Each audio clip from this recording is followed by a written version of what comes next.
Hoje eu vou explicar para vocês, então, como multiplicar alguns produtos, tá? Eu sei que essa semana eu utilizei essa sombra, a semana inteira eu utilizei a mesma sombra. Por quê? Porque eu sou uma mulher ocupada, né, gente? Ocupada, não tenho tempo de ficar escolhendo sombra. E aí, o que acontece? E aí, a maquiadora usa blush e contorno de sombra. Isso mesmo. Então, a minha sombra que eu estou hoje, tá? É uma sombra que eu utilizei. Vou mostrar ela aqui para vocês. É o meu blush, tá? Tá aqui, ó.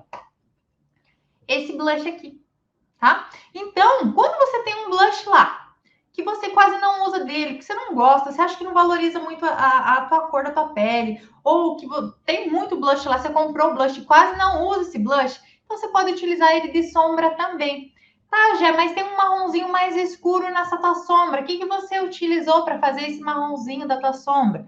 Eu utilizei o meu pó de contorno, tá? Que eu já contei para vocês o segredo do pó de contorno, né? Por que utilizar o pó de contorno? Né? Quando eu uso o pó de contorno, porque fica mais fácil de esfumar. Então, quem não tem muita habilidade, o ideal é comprar um pó de contorno. Pó de contorno vai estar escrito pó de contorno? Não, dificilmente você vai achar um pó de contorno para você comprar. Mas você pode comprar um pó 2 tons mais escuro que o seu tom de pele, e aí você consegue fazer o contorno de luz e sombra no teu rosto, tá? No caso, o contorno aqui é a sombra. Então, gente, quando vocês vão utilizar o pó, você pode utilizar ele para fazer contorno, você pode utilizar ele para fazer sombra escura, marronzinha.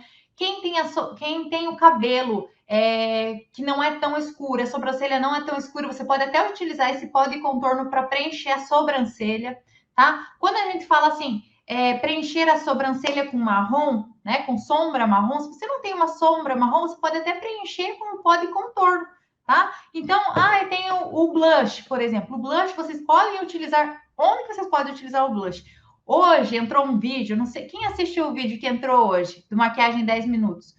Maquiagem 10 Minutos de hoje, eu apliquei o blush nos lábios. Por que eu apliquei o blush nos lábios? Teve até uma pergunta lá, não lembro agora o nome da pessoa que perguntou.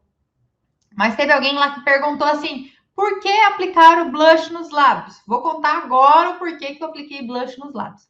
Porque o gloss que eu utilizei lá no vídeo da maquiagem 10 minutos, ele era um gloss que não tem muita corzinha e ele não tem um fundo mais rosado, que é o que eu gosto mais, tá? Então, nos meus lábios eu gosto de colocar um coradinho para não ficar tudo laranjado. Apesar de parecer ser laranjado, ele tem um fundo rosado, tá? Então, eu passo o blush antes nos lábios para dar aquela coradinha. Caso você não queira utilizar um gloss, você também pode utilizar o blush nos lábios e ele vai ficar um batom efeito mate,